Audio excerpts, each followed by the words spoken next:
সেখানে এক ঘটনায় রীতিমতো চাঞ্চল্য ছড়িয়েছে। শ্লীলতাহানির অভিযোগ, এক মহিলাকে বিজেপি করার অপরাধে শ্লীলতাহানির অভিযোগ। পশ্চিম মেদিনীপুরের নারায়ণগড়ের এই ঘটনা, মহিলাকে পার্টি অফিসে ডেকে শ্লীলতাহানির অভিযোগ। ঠিক কি ঘটেছে আরো বিস্তারিত এই বিষয়ে জানাতে পারবে শোভন, রয়েছে আমার সঙ্গে। শোভনের কাছ থেকে জানার চেষ্টা করব আসলে ঠিক কি ঘটেছে। শোভন, ঠিক কি ঘটেছে, কি অভিযোগ, কার বিরুদ্ধে এই অভিযোগ? দেখো, যেটা ঘটেছে, যেটা আমরা জানতে পেরেছি, যেটা মহিলার যে নির্যাতিতা মহিলা, সেই মহিলা স্বামীর যেটা অভিযোগ যে আজকে সকালে যখন ওই মহিলাকে ডাকা হয়, ওই মহিলা মূলত হচ্ছে বিজেপির প্রাক্তন কর্মী এবং ওই মহিলা দীর্ঘদিন ধরে ওই মকরামপুর এলাকায় বিজেপির সক্রিয় কর্মী ছিলেন এবং তাকে বিভিন্নভাবে চাপ সৃষ্টি করা হচ্ছিল যে তাকে যাতে রাজনীতি থেকে তাতে সরে আসে, এবং সেই মতো তাকে কিন্তু মুচলেখা লিখতে বলা হয়েছিল এবং সেই মুচলেখা আজকে কিন্তু সেই দলীয় শাসক দলের দলীয় কার্যালয়ে তিনি সেই মুচলেখা জমা দিতে গিয়েছিলেন।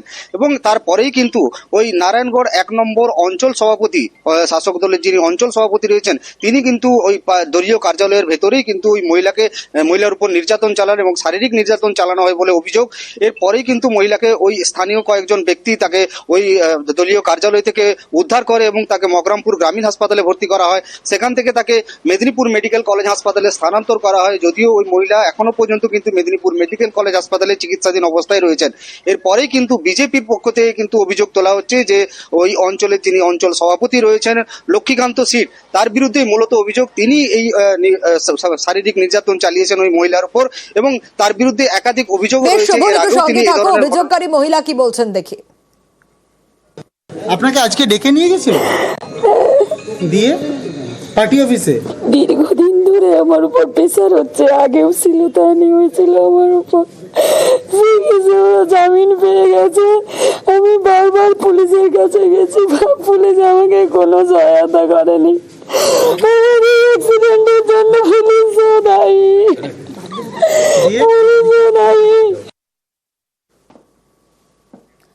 আর এ বিষয়ে জানবো একটু শোভন, যে অভিযোগ করছেন এই মহিলা, তার ভিত্তিতে এখনো পর্যন্ত কি ব্যবস্থা নেওয়া হয়েছে? এখনো পর্যন্ত দেখো সেভাবে কোনো ব্যবস্থা নেওয়া হয়নি। আজকে এই ঘটনার পরেই কিন্তু ওই মহিলাকে চিকিৎসার জন্য প্রথমে নিয়ে আসা হয় এবং তাকে মেদিনীপুর মেডিকেল কলেজ হাসপাতালে ভর্তি করার পরেই কিন্তু বিজেপির পক্ষ থেকে এফআইআর দায়ের করা হয়েছে এবং তার পরিবারের তরফ থেকেও কিন্তু তার স্বামী স্থানীয় যে নারায়ণগড় থানা রয়েছে সেই থানায় কিন্তু এই অভিযোগ জানিয়েছেন। পুলিশ এখনো পর্যন্ত কিন্তু যে অভিযুক্ত ব্যক্তি তার বিরুদ্ধে এখনো পর্যন্ত কোনো ব্যবস্থা নেয়নি বলে যেটা আমরা জানতে পেরেছি। তবে পুলিশের তরফ থেকে যেটা জানতে পারছি যে পুলিশ ইতিমধ্যেই কিন্তু তদন্ত শুরু করেছে এবং যারা যারা এর সঙ্গে যুক্ত আছে তাদেরকে কিন্তু জিজ্ঞাসাবাদও করা চলছে বলে জানতে পেরেছি আমরা। যদিও এই ঘটনার পরে কিন্তু বিজেপি পক্ষ থেকে জেলা পুলিশ সুপার অফিসের কার্যালয়ের যে সামনে বিক্ষোভ অবস্থান শুরু করা হয়েছে, তাদের একটাই দাবি যে যারা এই ঘটনার সঙ্গে যুক্ত তাদেরকে যাতে গ্রেপ্তার করা হয় এবং তাদের বিরুদ্ধে যাতে কড়া আইনানুগ ব্যবস্থা গ্রহণ করা হয়। বেশ, সঙ্গে থাকো শোভন। এই অভিযোগকারী মহিলার স্বামী কি বলছেন দেখি। আমার স্ত্রী আগে বিজেপি করতেন, বিজেপিকে সমর্থন করতেন, ঠিক আছে, বর্তমানে বিজেপি ছেড়ে দিয়েছেন, দল ছেড়ে দিয়েছেন। সেই কথাটা জানাতেই সেটা লিখিতভাবে জানাতে হবে আমাদের অঞ্চল সভাপতির বক্তব্য। এবারে সেই লিখিত দরখাস্তটাই দিতে টিএমসি পার্টি অফিসে গেছে, তখন আমি দোকানেই ছিলাম। কি হয়েছে ঘটনাটা তাও আমার কাছেও অস্পষ্ট, তবে মেবি নয়, মাস্ট বি রেপ হয়েছে। সেটা আমাকে যেটা বলেছে যে আমার তলপেটে খুব ব্যথা, মাথা যন্ত্রণা হচ্ছে, আমি এই মুহূর্তে কিছু বলতে পারছি না, আমাকে একটু সময় দাও, ঠিক আছে। তবে উনি এটাকেই আমাকে ইশারা করে বললেন, বলে তুমি লক্ষ্মী সিটকে ছাড়বে না। কিন্তু আবারও শোভনের কাছে যাব। শোভন, যে বক্তব্য বলছেন অভিযোগকারী মহিলার স্বামী, যে এই ঘটনা তিনি বিজেপি আর করেন না সেটা জানানোর জন্যই তিনি গিয়েছিলেন পার্টি অফিসে। দেখো, যে তিনি যে বিজেপি করেন না সেটা জানানোর জন্যই, কারণ হচ্ছে তিনি এতদিন ধরে ওখানে বিজেপি সক্রিয় কর্মী ছিলেন, ওই মহিলা নির্যাতিতা মহিলা, এবং তাকে বিভিন্নভাবে মানসিকভাবে তাকে চাপ সৃষ্টি করা হচ্ছিল যাতে সে রাজনীতি থেকে সরে আসেন, এবং তাকে শুধু চাপ সৃষ্টি নয়, তাকে লিখিতভাবে জানানোর কথাও বলা হয়েছিল। সেই মতো কিন্তু আজকে সকালে তাকে দলীয় কার্যালয়ে ডাকা হয়েছিল যাতে সে লিখিত মুচলেখা দেন যে তিনি রাজনীতি আর করবেন না। আর সেই মুচলেখা দেওয়ার জন্যই কিন্তু ওই মহিলা পার্টি অফিসে গিয়েছিলেন, দলীয় কার্যালয়ে গিয়েছিলেন, এবং তারপরেই কিন্তু ওই মহিলাকে করছেন না এটা লিখিতভাবে জানাতে হবে কেন? এই বিষয়টাও তো একটা সামনে আসছে, তার একটা কি কারণ? একেবারেই দেখো, যেহেতু তিনি একটি বিরোধী রাজনৈতিক দল করেন এবং সেখানে তার প্রভাব ছিল, সেই এলাকায় তিনি সক্রিয় কর্মী ছিলেন, সেই কারণেই কিন্তু শাসক দলের তরফ থেকে তাকে চাপ সৃষ্টি করা হচ্ছিল। শাসক দলের যিনি অঞ্চল সভাপতি রয়েছেন তিনি তাকে বিভিন্নভাবে চাপ সৃষ্টি করছিলেন যাতে সেই রাজনীতি থেকে সরে আসে এবং যাতে শাসক দলের যারা রাজনৈতিক স্থানীয় নেতৃত্ব রয়েছেন তারা যাতে সহজভাবে রাজনীতি করতে পারে, তাদের যাতে বিরোধিতা করার মতো কেউ এলাকায় যেন না থাকে, সেই কারণেই কিন্তু তাকে রাজনীতি থেকে সরে আসার জন্য চাপ সৃষ্টি করা হচ্ছিল বলে অভিযোগ ওই মহিলা এবং তার স্বামী এবং বিজেপির পক্ষ থেকে এরকমটাই অভিযোগ করা হচ্ছে। এবং সেই কারণেই কিন্তু ওই মহিলা তার বিভিন্ন জন্য তার যে জীবন জীবিকা, তার যে সংসার, তার যে নিজের জীবন, সেই সবের সংশয়ের থেকেই তিনি কিন্তু এই রাজনীতি থেকে সরে আসার সিদ্ধান্ত নেন এবং সেই মতো তিনি মুচলেখা দিতেই গিয়েছিলেন আজকে দলীয় কার্যালয়ে। শোভন, যে অঞ্চল সভাপতির সঙ্গে এই অভিযোগকারী মহিলা অভিযোগ করছেন, যার নামে কতদিনের চেনা পরিচিতি এনার সঙ্গে? দেখো, চেনা পরিচিতির বিষয়টা নেই এখন পর্যন্ত, সেইটা আমরা জানতে পারছি না। যে যদিও একই এলাকারই ওই অঞ্চল সভাপতি, তারও কিন্তু বাড়ি ওই মকরামপুর এলাকায় এবং যিনি এই বিরোধী দলের যিনি নির্যাতিতা যিনি মহিলা রয়েছেন, যিনি ওইখানের বিজেপির সক্রিয় কর্মী ছিলেন, তারও বাড়ি কিন্তু ওই এলাকাতেই। ফলে এটা বলাই যায় যে দুজনে হয়তো পরিচিত থাকতেও পারে, কিন্তু এখনো পর্যন্ত সেটা তদন্তের বিষয়। সেটা পুলিশ তদন্ত করে দেখছে যে ভেতরে কি রয়েছে, তার সঙ্গে অন্য কোনো কারণ রয়েছে কিনা এই ঘটনার পেছনে, সে সমস্ত কিছু কিন্তু পুলিশ তদন্ত করে দেখছে। যদিও বিজেপির পক্ষ থেকে অভিযোগ করা হচ্ছে যে তিনি একমাত্র বিরোধী রাজনৈতিক দল করেন বলেই তার উপরে বিভিন্নভাবে অত্যাচার করা হচ্ছিল, তাকে শারীরিক অত্যাচার বা তার সঙ্গে বিভিন্ন রকমের তাকে মানসিক অত্যাচার করা হতো, মানসিকভাবে চাপ সৃষ্টি করা হচ্ছিল, তাকে বিভিন্ন ভাবে তাকে চাপ সৃষ্টি করা হচ্ছিল। তার যে একটি দোকান রয়েছে তার স্বামীর ওষুধ দোকান, সেটিকে বন্ধ করে দেওয়া হয়েছিল। এই ধরনের বিভিন্ন অভিযোগ তুলছেন বিজেপির পক্ষ থেকে এবং ওই মহিলার স্বামীও কিন্তু এই ধরনের অভিযোগ তুলছেন। সেক্ষেত্রে শাসক দলের তরফ থেকে কি বলা হচ্ছে শোভন? শাসক দল কি বলছে? একেবারেই দেখো, আমরা শাসক দলের যিনি জেলা সভাপতি রয়েছেন সুজয় হাজরা, তার সঙ্গে আমরা যোগাযোগ করেছিলাম। তিনি পরিষ্কার জানিয়েছেন যে বিষয়টি এখনো পর্যন্ত যেহেতু পুলিশের তদন্তাধীন রয়েছে এবং তদন্তের পরেই কিন্তু আসল ঘটনা প্রকাশ্যে আসবে এবং যদি সেক্ষেত্রে দেখা যায় যে ওই যে অঞ্চল সভাপতি যার বিরুদ্ধে এই অভিযোগ তোলা হচ্ছে তিনি যদি প্রকৃত যদি দোষী হন বা তার বিরুদ্ধে তদন্ত করার পরে যদি দেখা যায় যে তার বিরুদ্ধে প্রমাণ রয়েছে এবং সেই প্রমাণ যদি সঠিক হয়, তারপরে কিন্তু আর কি বলছে তৃণমূল বিজেপি শোনাবো। দোকান নিয়ে গোলমালের জন্য ভদ্রমহিলাকে তৃণমূল প্রস্তাব দিয়েছিল, আপনি রাজনীতি থেকে সরে যান, তাহলে আমরা আপনার সমস্ত সমস্যার সমাধান করে দেব। উনি ভিডিও বার্তা দিয়ে বলেছিলেন যে আমি সব রাজনীতি থেকে নিজেকে সরিয়ে নিচ্ছি। তারপরেও আজকে দেখা যাচ্ছে যিনি উনি নির্যাতিত হলেন কার দ্বারা, না সেই লক্ষ্মী সিটের দ্বারা। আমরা অবশ্যই লক্ষ্মী সিং এর গ্রেপ্তার চাইছি এবং তার সমস্ত শাস্তি চাইছি। যদি এর সত্যতা থাকে নিশ্চিতভাবে দল তার বিরুদ্ধে সমস্ত ধরনের ব্যবস্থা নেবে, কারণ আমাদের দলের ক্ষেত্রে মহিলাদের সম্মান করা আমাদেরকে শিখিয়েছেন। সেই জায়গায় দাঁড়িয়ে যদি এই ধরনের কোনো ঘটনা ঘটে এবং তার যদি সত্যতা থাকে এবং সত্যতা প্রমাণিত হয়, তাহলে অঞ্চল সভাপতির বিরুদ্ধে সমস্ত ধরনের ব্যবস্থা নেওয়া হবে, এটুকু আমি দায়িত্ব নিয়ে বলতে পারি।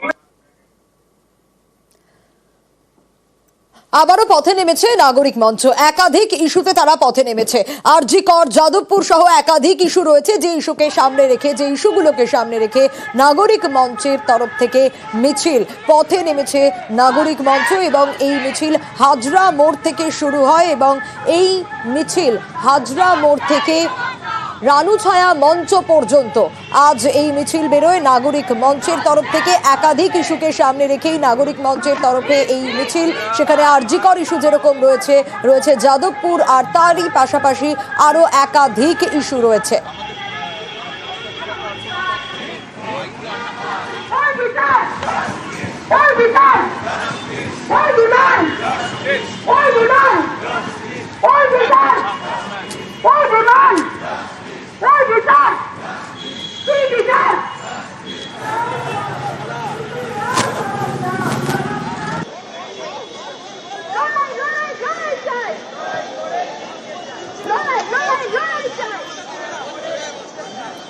পথে নেমেছে নাগরিক মঞ্চ।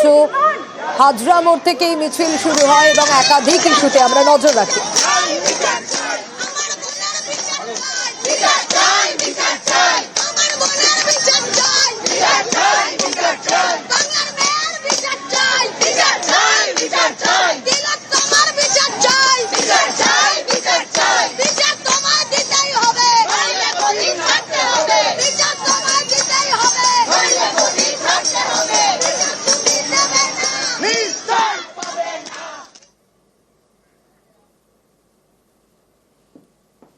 আর এবার নজর রাখবো হাসপাতাল থেকে ছাড়া পেলেন যাদবপুরের ভারপ্রাপ্ত উপাচার্য। তিনি হাসপাতালে চিকিৎসাধীন ছিলেন অসুস্থ অবস্থায় এবং ছাড়া পেলেন হাসপাতাল থেকে আজ।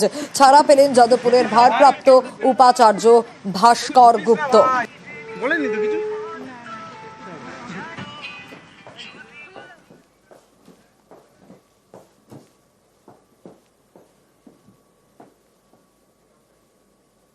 আর এবার নজর রাখবো শ্রীরামপুরের সাংসদ কল্যাণ বন্দ্যোপাধ্যায়। তার বাড়িতে গিয়ে দেখা করলেন রাজীব বন্দ্যোপাধ্যায়। কল্যাণ রাজীব সাক্ষাৎ।